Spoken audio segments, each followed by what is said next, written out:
attention, si je vous dis un frère, un morceau de viande. Et les questions, les mises en situation, les démonstrations se sont ainsi enchaînées pendant 2 jours. Ce n'est pas pour rien si on surnomme la fête de l'agriculture le petit salon de l'agriculture vendéen. Ici, les visiteurs découvrent un secteur qu'ils connaissent mal. Ils ont fait une association pour vendre de la viande et je pense que c'est peut-être ça qui va m'intéresser le plus. On peut voir un peu le monde agricole, tout ça. Et comme on ne connaît pas trop, ça nous permet de découvrir. C'est vraiment intéressant quand même de remettre en avant le fait que les producteurs, les consommateurs, on est certes très proches géographiquement, mais d'un point de vue purement connaissance, on est des fois éloignés. Et c'est vrai que la fête de l'agriculture, c'est vraiment montrer ce qu'on est, ce qu'on fait, pour le faire découvrir à tous dans une ambiance conviviale et agréable.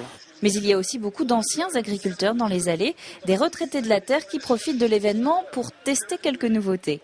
On se rend compte que l'agriculture, en fait, c'est vachement amélioré par rapport à ce que nous on a connu il y a une trentaine d'années. Et ça c'est formidable, on voit du matériel qu'on n'a pas connu, quoi.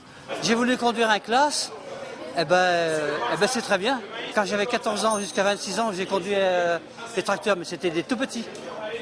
Que maintenant, c'est des beaux tracteurs. Moi j'ai une batteuse des 12, 13 mètres, 9 mètres, du matériel qu'on ne voit plus, là. Où il faut aller au salon à Paris, où on n'est plus dans le domaine. Hein. Et puis comme à chaque fois, en marge des exposants, les organisateurs déclinent leur métier autour d'un thème. Cette année, producteur de saveurs se veut comme un rappel auprès du consommateur. C'est l'agriculteur qui fournit lait, viande, fruits et légumes. De moins en moins, le consommateur a de relations avec l'agriculture. Le seul rapport à l'alimentation est la grande surface ou le restaurant de collectivité. Ils veulent connaître d'où viennent leurs produits. Nous sommes ici en capacité de leur apporter toutes les réponses qu'ils veulent. Les jeunes agriculteurs de La Roche-sur-Yon ont mis 1 an pour préparer cette grande fête. Les prochains vont donc très rapidement s'y mettre. En août 2012, rendez-vous sur le canton de Montaigu.